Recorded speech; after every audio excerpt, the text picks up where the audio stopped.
Sahabat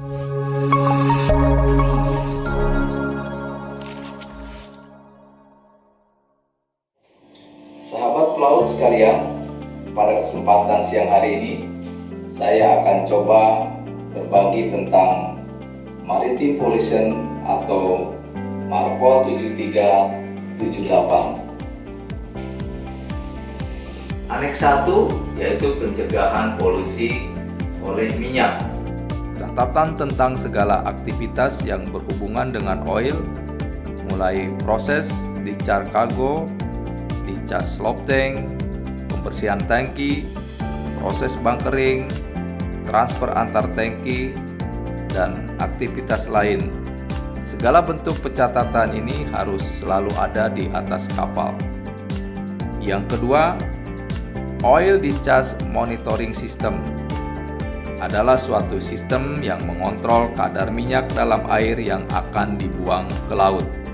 Sistem monitoring ini harus berfungsi dengan baik dan mengontrol segala macam pembuangan minyak ke laut agar tidak melebihi sesuai yang dipersyaratkan.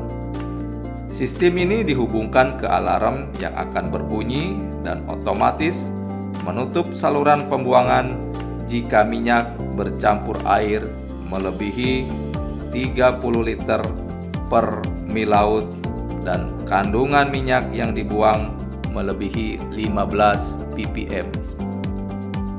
Aneks 2 terkait regulasi tentang pencegahan pencemaran bahan kimia berbahaya atau NOx cair.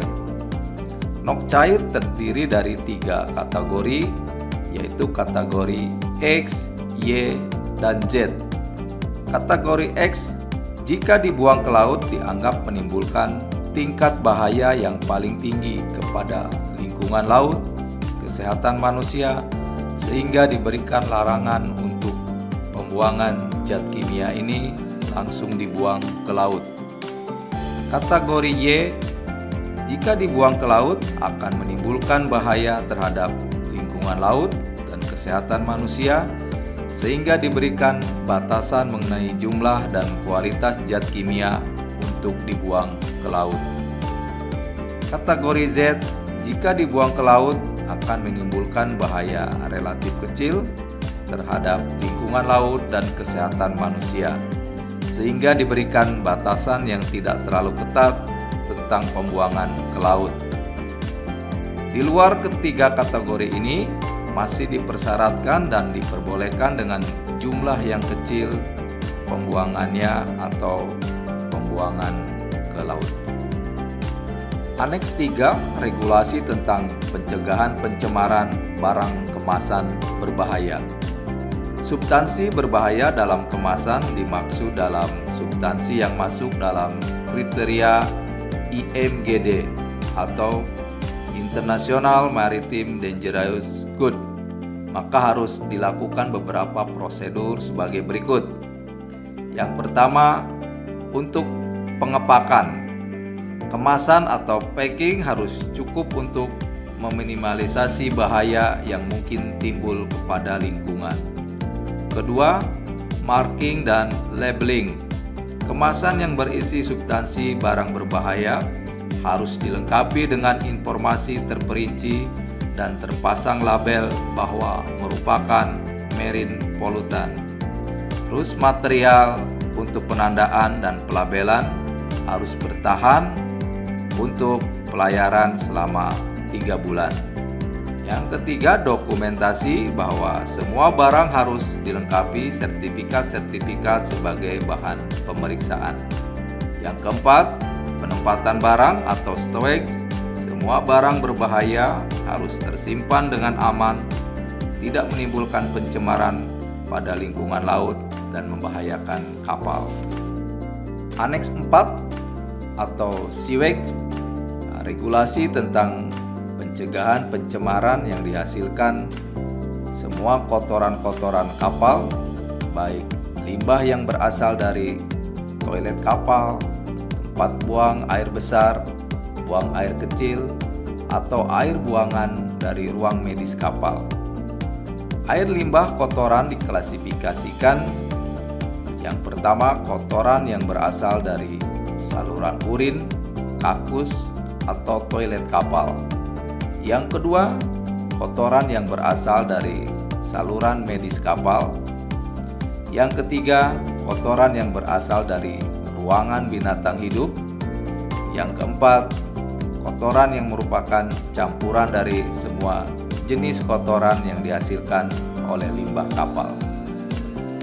Peraturan pada aneks ini berlaku untuk kapal baru dengan bobot 200 CRT atau lebih dan kapal baru yang diizinkan mengangkut lebih dari 10 orang, serta kapal-kapal baru yang memiliki sertifikat resmi yang diizinkan mengangkut 10 orang atau lebih, dan kapal lama yang berbobot 200 CRT lebih setelah 10 tahun berlakunya aneks ini. Definisi kapal baru pada saat di mana penandatanganan atau peletakan lunas pembuatan kapal dimulai setelah aturan ini berlaku, yaitu sejak 27 September 2003. Kapal-kapal yang mempunyai sewage treatment harus dilengkapi dengan tangki penampung atau holding tank dan perlengkapan penghancur atau skimmer serta pipa-pipa pembuangan limbah yang langsung ke overboard kapal. Aneks 5 regulasi terkait tentang pencegahan pencemaran sampah kapal atau garbage. Terdapat beberapa prosedur yang harus dipenuhi oleh kapal. Yang pertama, pemasangan plakat. Setiap kapal yang panjangnya lebih dari 12 meter harus tersedia plakat sebagai peringatan kepada kru tentang prosedur pembuangan sampah. Yang kedua, Ship Garbage Management System. Setiap kapal di atas CRT 400 dan kapal dengan kapasitas kru 15 orang atau lebih harus memiliki Garbage Management Plan yang harus dipatuhi oleh kru. Yang ketiga, Ship Garbage Record Book atau jurnal sampah. Setiap kapal di atas CRT 400 dan dengan kapasitas kru 15 orang atau lebih harus menunjukkan Garbage Record Book kepada pihak pelabuhan ataupun pihak berwenang terhadap pemeriksaan kapal. Aneks 6, pencegahan pencemaran yang dihasilkan oleh emisi gas buang. Regulasi peraturan ini adalah berlaku untuk kontrol emisi gas buang. Apa itu emisi? Emisi adalah setiap pelepasan bahan bakar dari kapal ke atmosfer atau laut harus tunduk pada pengawasan terkait kontrolnya. Kawasan kontrol emisi adalah kawasan di mana ditetapkan aturan khusus terkait emisi dari kapal yang diperlukan untuk mencegah, mengurangi, dan mengendalikan pencemaran udara dari NOx atau SOx dan bahan bakar lainnya. Pada kebanyakan motor penggerak dengan motor diesel, setidaknya ada 3 gas beracun yang selalu dilepas ke atmosfer, yaitu 1. Nitrogen oksida atau NOx. Yang kedua, sulfat oksida atau SOx, dan particular matter atau PM. Pada bulan Oktober 2016, organisasi IMO melalui Marine Environment Protection Committee mengeluarkan peraturan terkait ambang batas maksimum emisi sulfur kapal.